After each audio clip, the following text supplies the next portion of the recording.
بانی M Q M Altaf Hussain کے گھر آپ بیٹھے ہیں. گلی میں سے نہیں اٹھ کے آ گیا کہ میں بیٹھ کے ایسی باتیں کروں. قرآن شریف اٹھا جو اس وقت بڑا طوفان آنے والا ہے وہ طالبان کا آنے والا ہے. سارے علاقے میں الطاف حسین کو گالیاں ان کے برا بھلا لکھا ہوا تھا. پی ٹی آئی نے آپ کو آفر کی. سورج غروب ہوتے ہی پولیس کے تھانے اندر سے بند ہو جاتے ہیں. الطاف حسین کچھ بھی ہے اس کو ابھی اس کی پارٹی بھی اون نہیں کر رہی ہے. بہن میری ماں بے نظیر بھٹو صاحبہ کی محترمہ کے بعد یتیم ہو گئے.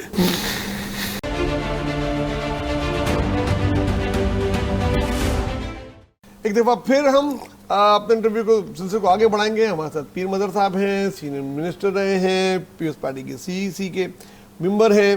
پیر صاحب 2012 کے قریب کا ٹائم ہے, 11 یا 12 رہا ہوگا. لندن کی ٹھنڈی فضائیں, بانی M Q M Altaf Hussain کے گھر آپ بیٹھے ہیں, ایک حلیم کی دعوت ہے, آپ کے ساتھ ذوالفقار مرزا فیوریٹ اس وقت کے منسٹر سندھ کے آپ کے ساتھ ہیں, اور بے تکلفانہ گفتگو ہو رہی ہے. لیکن پھر ہوتا یہ ہے کہ دعوت حلیم ختم ہو جاتی ہے, آپ لوگ چلے جاتے ہیں, پاکستان آتے ہیں. ذوالفقار مرزا پریس کلب کراچی میں قرآن سر پہ اٹھا کے ایک پریس کانفرنس کرتے ہیں اور آپ کی گواہی کا حوالہ دیتے ہیں کہ پیر مظہر اس بات کے گواہ ہیں. اور ایسا کیا انہوں نے کہہ دیا تھا, ایسا کیا ہو گیا تھا کہ اس کے بعد نہ صرف ذوالفقار مرزا کے پیپلز پارٹی سے راستے جدا ہو گئے بلکہ پیپلز پارٹی اور ایم کیو ایم میں بھی ایک دھڑاڑ پیدا ہو گئی. ایسا وہ تھا کہ آج آپ ذرا اس پہ سے کچھ پردہ اٹھا کے بتائیں ہمیں. دیکھیں بات سنیں, میں آپ کو پتا ہے کہ کچھ سیاست میں اخلاقیات بھی ہوتی ہیں کہ ہماری لیڈرشپ ہمیں کوئی ٹاسک دے اور ہم اس ٹاسک پہ کہیں بھی جائیں اور کسی بھی شخص سے ملیں تو پھر اس میں ہماری جو آپس میں بات چیت ہوتی ہے وہ باہمی اعتماد ہوتا ہے اس میں کہ بھئی ہم نے ان سے کیا بات چیت کی, انہوں نے ہم سے کیا بات چیت کی, اور بعد میں ہم باہر نکل کے اگر وہ باتیں کرنا شروع کر دیں. ہم نے وہ کام یہ کیا کہ لیڈرشپ کو بتا دی, جنہوں نے ہمیں بھیجا تھا, آصف علی زرداری صاحب نے میرے کو ان کو بھیجا تھا, ہم خود نہیں گئے تھے. ہمیں کہا گیا کہ چونکہ اب ہم نیا کریں, ان کی شکایتیں یہی ہیں کہ ان کو کوئی رسپونڈ نہیں کرتا ہے حکومت کی طرف سے. شاہ صاحب CM ہیں, بہت ان کے سامنے کہا ان کو بہت مصروفیت ہیں, ذمہ داریاں ہیں, تو آپ ایسا کریں کہ ان کو جائیں ان سے کہیں کہ جو بھی حکم ہو آپ ہمیں بتا دیا کریں, CM کو ہم ایزیلی اپروچ کر لیں گے, یا کوئی ہمارے لیول کا ہوگا تو ہم کر لیں گے, تو تاکہ ہمارا آپس میں بھائی چارہ اور اس کی فضا. کہ سندھ میں جو رہتے ہیں ہم سب ان کو سندھی سمجھتے ہیں, چاہے وہ پٹھان ہو, سندھی ہو, بلوچی ہو, پنجابی ہو. یہ مہاجر یہ چیزیں دیکھیں نا, یہ ختم ہونی چاہیے یار. اتنے سال ہو گئے ہیں, 77 سال کے بعد بھی اگر ہم اس طرح ان باتوں میں فروئی باتوں میں پھنسے نہیں ہیں, ہم آگے کیسے بڑھیں گے؟ ہم یہاں سے جاتے ہیں انگلینڈ میں جا کے وہ سیاسی پناہ لیتے ہیں, وہاں تو برٹش بن جاتے ہیں, پھر پاسپورٹ بھی ایسے دکھاتے ہیں کہ میرے کو پاسپورٹ بھی مل گیا. اب دیکھیں یہاں پر سر وہ بات کیا ہوئی تھی, کچھ وہ تو بتائیں تھوڑی سی. دیکھیں اخلاقیات مجھے اجازت نہیں دیتا ہے.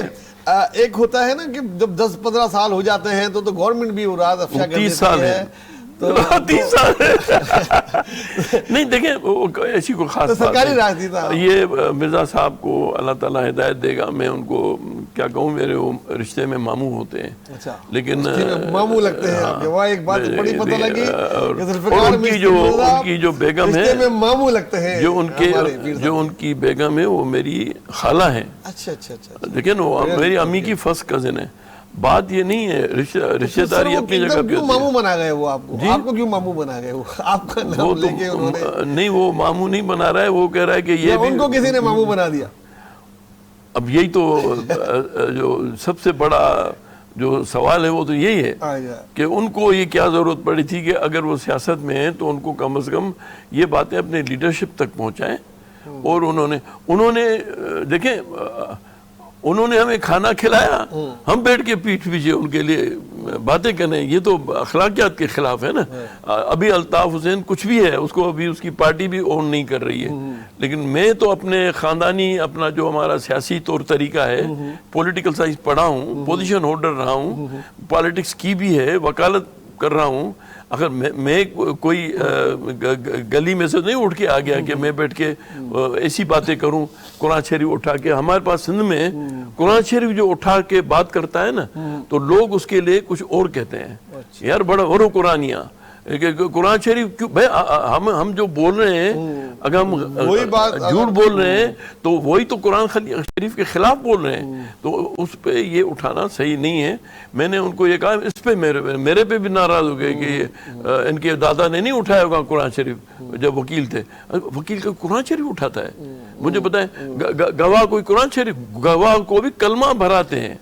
اب یہ ان کے والد صاحب میرے بزرگ تھے، میں تو ان کے لیے کچھ نہیں کہہ سکتا تھا نا، اور وہ میرے دادا تک پہنچ گئے تو مجھے بڑا گلا ہوا. پھر بہرحال انہوں نے معذرت بھجوائی کہ دیکھیں وہ ہو گیا، یہ چھوڑیں اس کو. میں نے کہا دیکھیں گے، لیکن میرے دادا نے کوئی قصور نہیں کیا تھا.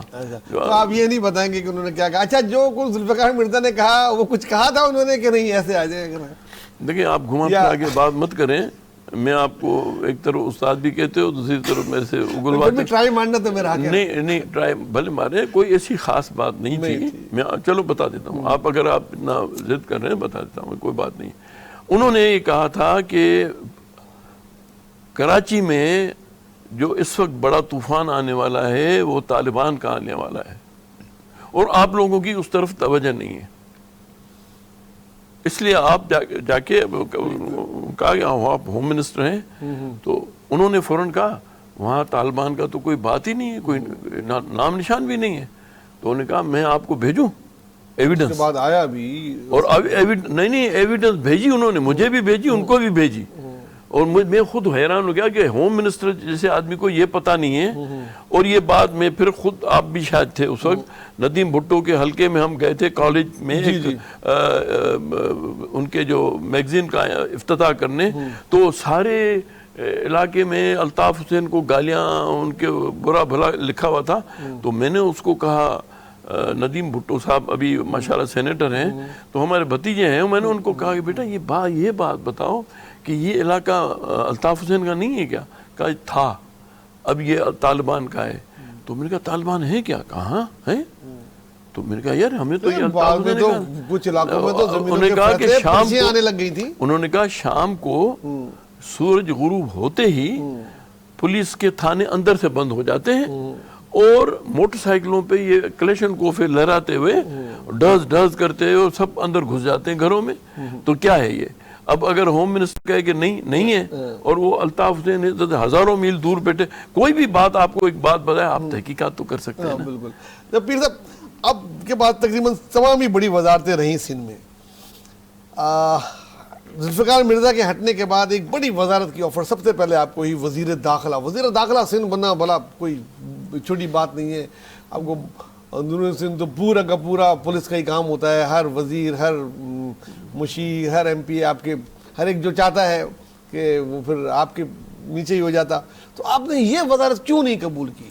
صحیح وزارت داخلہ بات سنیں، مجھے کوئی فارمل طریقے سے کوئی آفر نہیں ہوئی، لیکن مجھے میرے ایک بزرگ نے جو وہاں پریزیڈنٹ صاحب کے قریب تھے انہوں نے بتایا کہ یہ آپ کا نام لے رہے تھے. تو میں نے ان کو کہا کہ وہ اس نیچر کے آدمی نہیں ہیں، وہ تعلیم میں اچھا کام کر رہے ہیں تو آپ ان کو اپنا کام کرنے دیں. پھر انہوں نے مجھے بتایا، میں نے کہا آپ کی بڑی مہربانی، آپ کا بڑا احسان. یہ بات ہوئی تھی. آپ تو اس لیے کہ آپ کو پتہ ہے کہ کیونکہ آپ میرے بہت قریب رہے تھے اور آپ سے تو کوئی بات چھپی نہیں تھی. لیکن دیکھیں وزیر داخلہ انہوں نے جب بات ہوئی تو انہوں نے منظور وسان صاحب کو بنا دیا اور مرزا ذوالفقار صاحب کے سامنے بنایا اور ان کو ورک سروسز کا کچھ بنایا اور پھر ان کو سینئر منسٹر، ایک تو میں تھا دوسرا ان کو بھی بنا دیا، تو 2 in 1 ہو گئے. اچھا پیر صاحب آپ نے پیپلز پارٹی اور ایم کیو ایم کے درمیان پل کا کردار بہت ادا کیا. وہ جو ایک کمیٹی قائم تھی آپ کی پیپلز پارٹی کی اور ایم کیو ایم کی، جس کی میٹنگ متواتر ہوتی تھی، ہم دیکھتے تھے، اور بہت سارے جو مل کے حکومت 2008 کے بعد 2013 تک کرتے رہے، آخر تک تو تقریباً کرتے رہے، 1 سال پہلے تک. اس میں آپ کا بڑا کردار تھا. کچھ ایسے واقعات بتائیں جو نہیں سامنے آئے ہوں، اندر ہی اندر ہوں اور لوگوں اس کو سننا چاہتے ہوں. کس طریقے سے آپ نے اتنا مشکل ٹارگیٹ لے کے چلے؟ آپ دیکھیں بات سنیں، آصف زرداری صاحب نے ہمیں سب سے پہلے ان سے معاہدے سے پہلے کہا کہ دیکھیں ہم ان سے معاہدہ کرنے جا رہے ہیں. یہ ایم کیو ایم میں زیادہ تر پڑھے لکھے لوگ ہیں. اب جیسے سید سردار احمد صاحب, ڈاکٹر فاروق ستار, یہ لوگ ایسے ہیں, پڑھے لکھے لوگ ہیں, تجربے کار ہیں. آپ پہلے کی طرح ان سے کوئی چیٹنگ وغیرہ مت کریں, جھوٹ مت کہیں, جو بات ہو سیدھی بات کر دیں, اور جو جواب دیں اس کے بارے میں آپ اپنا موقف دیں اور ان کو کنونس کریں. تو یہ بات ہمیں مجھے تو بہت اچھی لگی کہ یہ بات بالکل صحیح ہے. ہم نے ان کو in its letter and spirit ہم نے فالو کیا. اس لیے جب بھی کوئی سی بات ہوتی تھی تو میں جو سچ بات ہوتی تھی میں اس کی سائڈ لیتا تھا, اور جو پڑھے لکھے لوگ ایم کیو ایم کے تھے وہ اس کو اپریشیٹ کرتے تھے, اور بلکہ کیبنٹ میں بھی وہ میری سپورٹ کرتے تھے, اور اس پہ ان کو بڑی ان کو ناراضگی کا بھی سی ایم کا سامنا کرنا پڑتا تھا, لیکن وہ اسے مانتے نہیں تھے کہ جو سچ ہوگا. آپ ایک جگہ پہ آپ ایک اتنا سخت ایک مرحلہ آیا, میں وزیر بھی اب ہم چلے گئے تھے, تو بہرحال مجھے آصف صاحب نے بڑی مہربانی کی, مجھے اور مختوم جمیل الزمان کو ملک رحمان کے ساتھ بھیج دیا کہ 90 پہ جاؤ, وہ کچھ ایشوز تھے ان کے بارے میں. تو اچھا ایم کیو ایم والوں کو پتا تھا کہ یہ غلط بات کو یہ نہیں سپورٹ کرے گا, تو وہ میں چپ کر کے بیٹھا تھا. ملک رحمان صاحب کا تو آپ کو بتایا, اللہ تعالیٰ ان کو جنت میں بہت بڑی جگہ پہ ان کو جگہ عطا فرمائے, لیکن وہ بس وہ گھما پھرا کے جو بات کر رہے تھے اور بالکل ہی غلط تھی. تو اس پہ ایسے کر کے مجھے کسی نے پتہ نہیں کوئی ایم کیو ایم پرانا میرے ساتھ جو کام کرتے تھے, انہوں نے کہا اچھا نہیں ایسا کرتے ہیں کہ جو پیر مظہر صاحب سے پوچھتے ہیں کہ یہ جو بات آپ کہہ رہے ہیں یہ صحیح ہے یا جو ہم کہہ رہے ہیں وہ صحیح ہے. تو اب مجھے بتائیں, میں تو پھنس گیا. میں نے کہا مجھے یہ اتنی پہلی مرتبہ بھیجا گیا ہے ان کے ساتھ کہ ان کے وہ پرانے ہمارے جو تعلقات تھے, تو میں نے کہا تھی بات یہ ہے کہ جو یہ کہہ رہے ہیں وہ صحیح ہے. ملک صاحب بہت ناراض ہو گئے, تو بلکہ وہ بات کو ادھر ادھر کر کے ختم کیا, اور وہ بس ہنسنے لگے, کیونکہ ان کو پتا تھا کہ یہ بات, یہ ایک ہوتا ہے دیکھیں آپس میں اعتماد جب ہو جاتا ہے نا, تو پھر مخالفین بھی کہتے ہیں. آپ کو یاد نہیں ہے شہباز شریف نے آپ کے سامنے جو آپ لوگوں نے میری الوداعی دعوت کی تھی لندن میں, اس میں جنید مسعود بھی تھا, اس وقت جاتے جب آپ کو پاسپورٹ ملنے والا تھا. ہاں میں نے چھوڑ دیا, میں نے کہا میں جاؤں گا, اور میرا وکیل مرحوم عبدالغفور منگی جو ہمارا ایڈوکیٹ جنرل بھی رہ چکا تھا, وہ میرا پیٹھ پیچھے, سبی الدین صاحب تھے وہ ہیومن رائٹس کے بہت بڑے وکیل بھی رہے تھے, چیف جسٹس سے, ان سے میرا بیل گرانٹ کر کے کہ آپ 3 ہفتے میں اگر پاکستان آئیں گے آپ کو کوئی نہیں پکڑے گا. تو میرے لیے تو میں تو آنا چاہتا تھا, تو دوستوں نے کہا نہیں ہم ایسے نہیں جانے دیں گے, آپ کو دعوت کریں گے, آپ کو یاد ہوگا. تو وہاں آپ لوگوں نے میرے پوچھے بغیر جو شہباز شریف صاحب اور غوث علی شاہ صاحب, جو غوث علی شاہ صاحب تو ہمارے سندھ کے, شہباز شریف صاحب سے ان کی وجہ سے تو میں جلا وطن ہوا تھا, تو میرا ان کی نا ان کے بڑے بھائی کی وجہ سے. تو انہوں نے کیا کہا جب انہوں نے تقریر کی, تو انہوں نے کیا کہا آپ بتائیں. جی انہوں نے کہا, مجھے یاد ہے ہم لوگ ایک ریسٹورنٹ میں کھانے بیٹھے تھے, جب شہباز صاحب تقریر کر رہے تھے, تو انہوں نے کہا مجھے بڑی جلس ہوتی ہے کہ ہماری پارٹی میں پیر مظہر جیسے لوگ نہیں ہیں, اگر مجھے 2-4 پیر مظہر مل جائیں تو میں پورے میں سمجھتا ہوں یہ بہت بڑا کریڈٹ تھا. اور اسی وجہ سے حالانکہ ان کے ایک آدھ سابق وزیر بھی ساتھ بیٹھے ہوئے تھے اس وقت, میں نے ان کو کہا کہ صحیح بات ہے کہ اپنے تو تعریف کریں گے, لیکن آپ ہمارے مخالف رہے ہیں, اور سی او ڈی کے بعد ہی ہمارا آپس میں میل جول شروع ہوا, تو کم از کم یہ ہوا کہ ہم ایک دوسرے کھل کے بات کر رہے تھے. انہوں نے کہا کہ اسی پارٹی بڑی خوش نصیب ہے کہ ایسا پیر مظہر جیسا آدمی ان کا. تو آج بھی میرے ان کے ساتھ یقین کریں کہ وہی تعلقات ہیں سیاست کے بغیر. ذاتی طور پہ میں ان کے پیٹھ پیچھے بھی کہتا ہوں کہ وہ کمپیٹنٹ آدمی ہیں, اور وہ اپنی پارٹی کا اساس آئی ہے. میں نے بات میاں نواز شریف کو خود بھی بتائی, میں نے کہا you are lucky, you have got such a brilliant brother as chief minister Punjab. تو اس کو پھر دوستوں نے, نواز شریف نے اس کو الٹا کر کے کہا کہ کاش ہمارے پاس بھی ایسا سی ایم ہوتا. میں نے یہ نہیں کہا تھا. اب آتے ہیں 2018 پھر تک آخری کی طرف ہیں ہم. 2018 بہت بازگشت ہوئی, پی ٹی آئی نے آپ کو آفر کی, انہوں نے آپ کو اپنے سندھ کے صدر بنانے کی بات بھی کی, اور سینیٹر, وفاقی وزیر, اور اگر سندھ میں حکومت آ جائے تو آپ وزیر اعلیٰ, اور آپ کو بڑا بولا کہ یہ لوگ شامل ہیں. لیکن اور بہت سے لوگ جا بھی رہے تھے, اوپر سے بھی بڑا پریشر تھا کہ آپ جائیں جائیں جائیں, لیکن پھر آپ نے کیٹیگورکلی منع کیا. وہ بڑا تاریخی جملہ تھا, وہ کچھ بتائیں گے آپ؟ سچ بولوں یا جھوٹ بولوں؟ سچ بولے. سچ بولوں, یقین کریں نہ مجھے کبھی آفر ہوئی, اگر ہوتی تو میں ڈوب کے مرتا. کہ میرے جیسے آدمی کے لیے کیسے انہوں نے سمجھ لیا کہ یہ اپنی پارٹی کو, جو میری بہن, میری ماں بے نظیر بھٹو صاحبہ کے کیسے ہم چھوڑ سکتے بے نظیر کو یا اس کی اولاد کو؟ میں نہیں چھوڑ سکتا.